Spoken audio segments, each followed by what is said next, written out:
saya dapat menikmati itu seperti kami buat pertiga. Nama saya Rana Ahmed. Nama saya Muntahan. Nama saya Muhammad Syafiullah. आज अगर सारी दुनिया वीडियो है कि kenapa Kiryata Campit Indonesia, China, Brazil, India, Japan, Gagin video created by Dunia Siko. luar biasa sangat keren जी दोस्तों ये वीडियो अच्छी लगे तो वो लाइक करना शेयर करना कमेंट्स करना इसका चैनल को सब्सक्राइब करना अगले आखिर में हम अक्सर अपने हाथ का इजहार करेंगे सुनते हैं let's get started.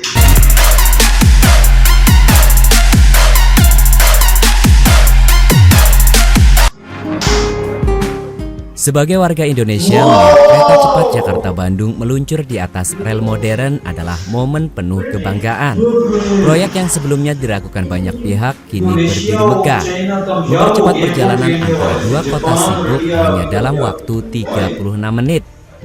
Di saat Indonesia maju dengan proyek monumental ini, India dan Jepang justru terjebak dalam kebuntuan, gagal merealisasikan kereta cepat yang diimpikan.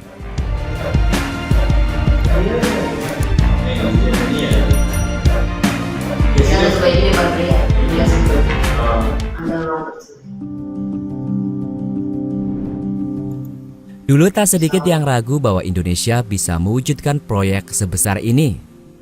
Kereta cepat sering dianggap terlalu ambisius untuk negara berkembang seperti kita. Namun keberhasilan ini membuktikan sebaliknya. Kini kita menjadi negara pertama di Asia Tenggara yang memiliki kereta cepat dan menunjukkan pada dunia bahwa Indonesia bisa menyelesaikan proyek skala global dengan efisiensi dan ketepatan. Proyek kereta cepat Jakarta-Bandung adalah salah satu proyek infrastruktur terbesar Indonesia dalam beberapa dekade terakhir.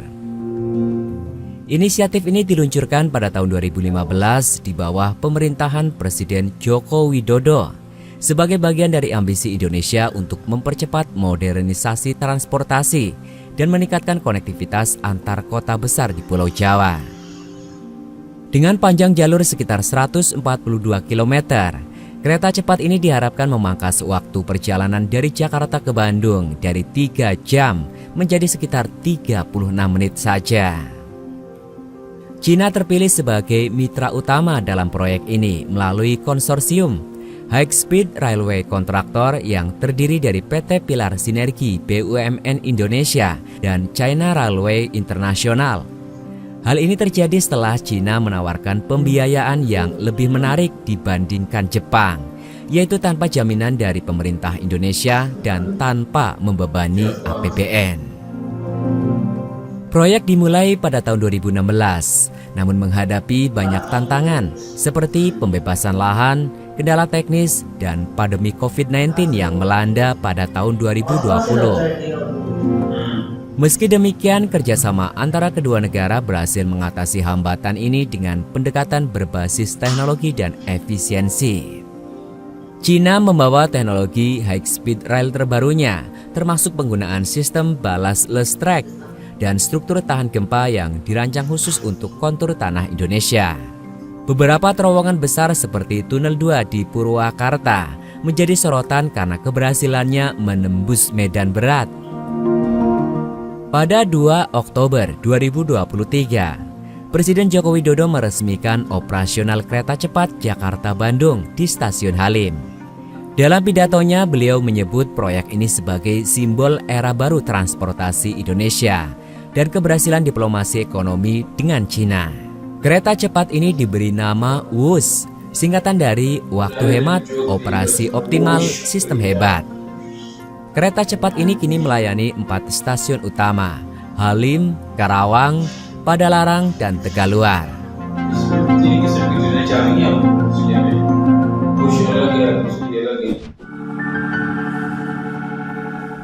Jika Indonesia berhasil membangun kereta cepat, ternyata tidak untuk India. Pada tahun 2015, India memulai ambisi besarnya untuk membangun kereta cepat pertama di negara itu, jalur Mumbai-Ahmedabad sepanjang 508 km. Proyek ini dianggap sebagai simbol modernisasi transportasi India dan dijadikan prioritas dalam agenda Perdana Menteri Narendra Modi. Dengan tujuan memangkas waktu perjalanan dari 8 jam menjadi sekitar 2 jam. Proyek ini menggandeng Jepang sebagai mitra utama. ये Jepang के साथ menawarkan मिलकर teknologi Shinkansen, अगर अभी ये sistem kereta कामयाब cepat नहीं- yang terkenal dengan keamanan, efisiensi, dan keandalannya.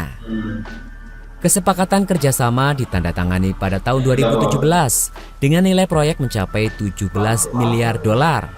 Jepang juga memberikan pinjaman lunak sebesar 12 miliar dolar dengan harga bunga yang sangat rendah, hanya 0,1%, serta jangka waktu pelunasan hingga 50 tahun. Namun ambisi besar ini justru menjadi saksi dari serangkaian tantangan yang menghambat progres dan akhirnya memicu kekecewaan di kedua belah pihak. unhappy with good trend Kendala project. terbesar proyek ini adalah pembebasan lahan, masalah klasik dalam proyek infrastruktur besar di India. Jalur kereta cepat direncanakan melewati wilayah-wilayah padat penduduk di Maharashtra dan Gujarat, termasuk tanah pertanian yang sangat produktif. Petani setempat menolak keras pembebasan lahan mereka, bahkan mengajukan gugatan hukum untuk menghentikan proyek ini. Pemerintah India menghadapi kesulitan dalam menegosiasi ganti rugi yang memadai. Pada tahun 2020, lebih dari 20% lahan yang dibutuhkan masih belum dibebaskan, meskipun target awal pengerjaan fisik sudah ditetapkan. Protes terus meningkat dengan berbagai demonstrasi di Maharashtra dan Gujarat, serta tekanan politik dari oposisi. Situasi ini memperlambat konstruksi dan membuat investor Jepang frustrasi karena proyek tidak berjalan sesuai jadwal. Jepang membawa teknologi Shinkansen yang canggih, tetapi masalah muncul ketika infrastruktur pendukung India tidak siap. Misalnya sistem elektrifikasi dan jaringan rel yang ada di India masih jauh dari standar teknologi Jepang. Hal ini membuat biaya tambahan yang tidak terduga muncul untuk menyesuaikan sistem transportasi lokal dengan teknologi asing. Pandemi COVID-19 yang melanda dunia pada tahun 2020 menjadi pukulan telak bagi proyek ini. Lockdown nasional di India memperlambat semua aktivitas konstruksi, termasuk pembebasan lahan yang sudah bermasalah sebelumnya. Jepang meskipun tetap berkomitmen terhadap proyek ini, mulai kehilangan kesabaran karena keterlambatan yang terus berlanjut. Beberapa perusahaan Jepang yang terlibat dalam proyek ini bahkan mempertimbangkan untuk menarik diri karena ketidakpastian yang berkepanjangan.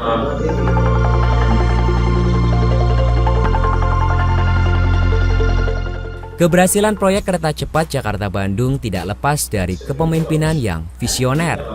Pemerintah Indonesia dengan koordinasi yang efektif antara pusat dan daerah mampu mengatasi tantangan seperti pembebasan lahan dan pandemi COVID.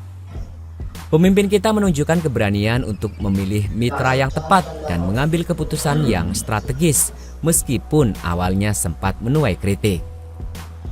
Sebaliknya, proyek kereta cepat India-Jepang gagal karena kurangnya harmoni antara pemerintah pusat dan lokal, ditambah dengan pendekatan yang tidak cukup memahami kebutuhan masyarakat. Ini menjadi bukti nyata bahwa keberhasilan infrastruktur besar tidak hanya bergantung pada teknologi, tetapi juga pada kepemimpinan yang mampu memobilisasi sumber daya yang ada. Great video ini keren, sangat keren, mantap. Video hari ini luar biasa dan bagus. And subscribe ini channel, link in description box. Mantap, dan keren. इस भाई ने काफी अच्छी video create की, काफी अच्छी ट्रेन दिखाई, मजा आया देखो। ये वीडियो देखकर बहुत ही अच्छा लगा, बहुत ही मजा आया। इस भाई ने इंडोनेशिया की ट्रेन दिखाई है, बहुत ही अच्छी ट्रेन थी यार, बहुत ही मजा आया, बहुत ही अच्छा। तो वीडियो बहुत ही कमाल की थी और इंफॉर्मेशन वाली वीडियो थी। भाई ने अच्छी इंफॉर्मेशन दिया और उसमें ये बताया कि इंडोनेशिया और चाइना का जो प्रोजेक्ट था बुलेट ट्रेन का वो कामयाब हो गया, सक्सेस हो गया, लेकिन इंडिया और जापान का जो प्रोजेक्ट है वो भी सक्सेस नहीं हुआ, वो भी कामयाब नहीं हो रहा। तो इसमें सिर्फ इंडोनेशिया ही कामयाब हुआ है बुलेट ट्रेन के हवाले से, और चाइना माशाल्लाह इंडोनेशिया भी इसमें कामयाब हो गया है। और ये चीज़ देख कर बहुत ज़्यादा खुशी हुई है। बाकी इंडोनेशिया की जो बुलेट ट्रेन है बहुत ही कमाल की और अमेजिंग है, और भाई ने वीडियो भी अच्छी क्रिएट की है यार, देखकर मजा आया, हमने एंजॉय किया। आई होप कि आप लोगों ने भी एंजॉय किया होगा। अगर आपको हमारी आज की वीडियो अच्छी लगी तो लाइक करना, शेयर करना, कमेंट्स करना, इसके साथ चैनल को सब्सक्राइब करना। सर इंस्टाग्राम और फेसबुक का लिंक भी नीचे डिस्क्रिप्शन फॉलो करें। तो मिलते हैं इंशाल्लाह नेक्स्ट वीडियो में। टेक केयर एंड अल्लाह हाफिज।